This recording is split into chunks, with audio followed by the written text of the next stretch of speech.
এই দুনিয়ার মুসিবত, এই দুনিয়ার বিপদ কোনো বিপদ নয়।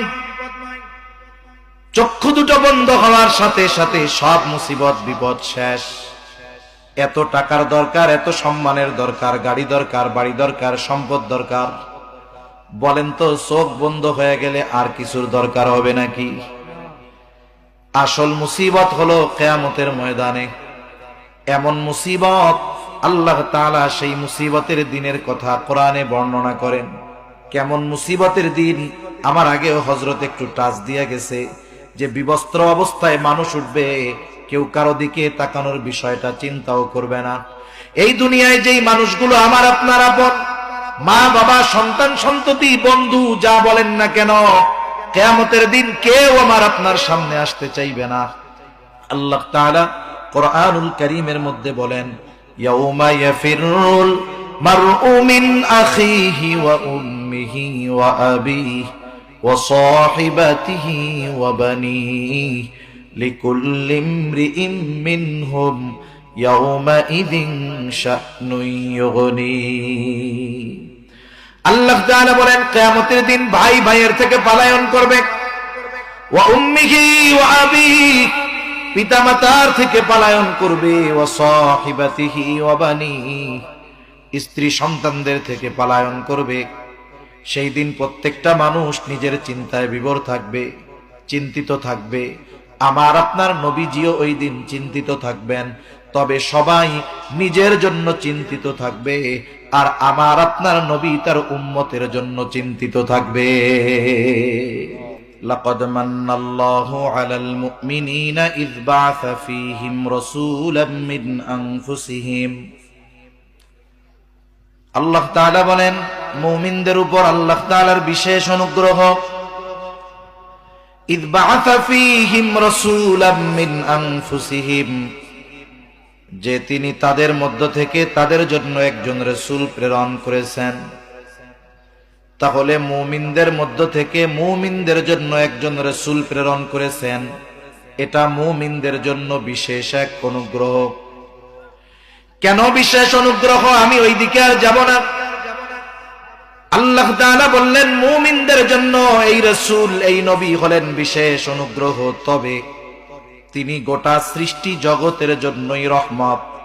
তবে মুমিনদের জন্য তিনি স্পেশালিটি, স্পেশাল অনুগ্রহ।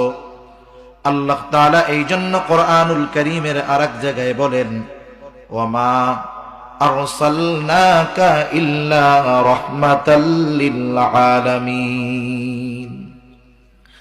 আল্লাহ তাআলা বলেন, আমি আপনাকে জগৎ সমূহের জন্য রহমত হিসাবে প্রেরণ করেছি। আলম এক বচন, আলামিন বহু বচন, তার মানে জগৎ একটা নয়, বহু জগতের স্রষ্টা হলেন আল্লাহ। আল্লাহ তাআলা বহু জগৎ সৃষ্টি করেছেন। আল্লাহ তাআলা যত জগৎ সৃষ্টি করেছেন সব জগতের জন্য হলেন রহমত। মুহাম্মাদুর রাসূলুল্লাহ সাল্লাল্লাহু আলাইহি ওয়াসাল্লাম। আবার পবিত্র কোরআনুল কারীমের সর্বপ্রথম সূরা, সবচাইতে যেই সূরার তিলাওয়াত বেশি হয়, প্রতি ওয়াক্তের প্রতি রাকাত নামাজে সূরা ফাতিহা লাগে। তবে ইমামের পেছনে যখন নামাজ পড়ি, ইমামের কেরাত, মুসল্লির কেরাত ইমাম পড়ে, একা যখন পড়ি প্রত্যেক রাকাতে নিজে সূরা ফাতিহা পড়ি। সূরা ফাতিহার শুরুতেই আমরা বলি আলহামদুলিল্লাহি রাব্বিল আলামিন। সূরা ফাতিহার শুরুতেই বলি আলহামদুলিল্লাহ, সকল প্রশংসা আল্লাহর জন্য। কে আল্লাহ? একটু বিশ্লেষণ করে আল্লাহই জবাব দেন, সকল প্রশংসা আল্লাহর জন্য, যিনি জগৎ সমূহের রব। যত জগৎ আছে সব জগতের প্রতিপালক রব হলেন আল্লাহ, আর যত জগৎ আছে সব জগতের রহমত হলেন মুহাম্মাদুর রাসূলুল্লাহ। গোটা কুল কায়নাতের সৃষ্টি জগতের এমন একটা ইঞ্চি জায়গাও নাই যেই জায়গার রব আল্লাহ তাআলা নয়। আছে এরকম একটা জায়গা যে আপনাদের এলাকায় 1 ইঞ্চি জায়গা আছে, এই ইঞ্চি জায়গার মালিক আল্লাহ না? এরকম আছে? যেমন গোটা সৃষ্টি জগতের রব আল্লাহ, গোটা সৃষ্টি জগতের রহমত হলেন মুহাম্মাদুর রাসূলুল্লাহ। এই জন্য নবী রহমাতুল লিল আলামিন হওয়ার কারণে গোটা সৃষ্টি জগতের সব সৃষ্টি উপকৃত হয়।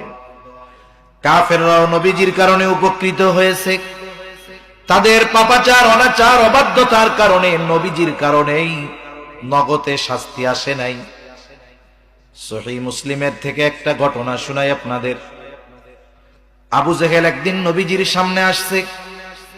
নবীজিকে শোনায় শোনায় আল্লাহ তাআলার কাছে দোয়া করতেছে।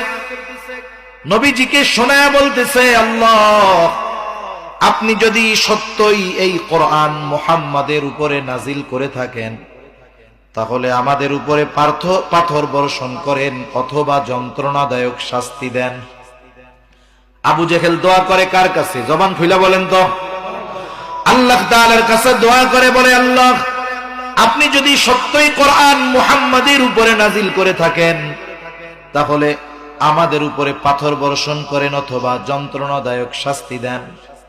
প্রথম কথা হইল, আবু জেহেল কি আল্লাহকে বিশ্বাস করতো নাকি? বলে, হ্যাঁ। আমি বলি না। আল্লাহকে যে বিশ্বাস করতো, এই বিষয়টা আল্লাহ তাআলা কোরআনুল কারীমের অনেক জায়গায় বলেন। আল্লাহ তাআলা বলেন, ওয়ালাইন সাআলতাহুম মান খালাকাস সামাওয়াতি ওয়াল আরদা লায়াকুলুন্নাল্লাহ। আল্লাহ বলেন, আপনি যদি মক্কার মুশরিকদেরকে জিজ্ঞাসা করেন, মান খালাকাস সামাওয়াতি ওয়াল আরদ, আসমান এবং জমিনের স্রষ্টাকে যদি মক্কার মুশরিকদেরকে জিজ্ঞাসা করেন, এই জবাবে মক্কার মুশরিকেরা তাদের দেবদেবীদের কথা বলবে না। কি বলবে? আল্লাহ তাআলা দুইটা তাকিদ যোগ করে বলেন, লায়াকুলুন্নাল্লাহ, অবশ্যই অবশ্যই তারা বলবে আসমান জমিনের স্রষ্টা হলেন আল্লাহ।